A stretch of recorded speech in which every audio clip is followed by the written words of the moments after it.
we are a coalition partner. The by-election in Gambegre is due, following the resignation of Saleng A. Sangma, who has been elected as the new MP for Tura.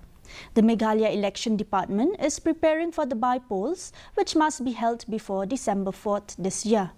Dr. B.D.R. Tiwari, speaking to the media, confirmed that all preparations are in line with the guidelines of the Election Commission of India.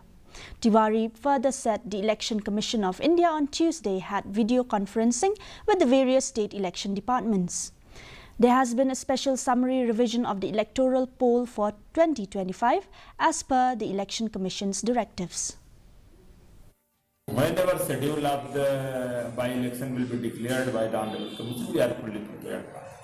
All the needful measures are being taken care of. I can't predict when schedule of the commission will be declared by Honorable Commission, but in any way, it has to be held within 6 months, so before 4th of December.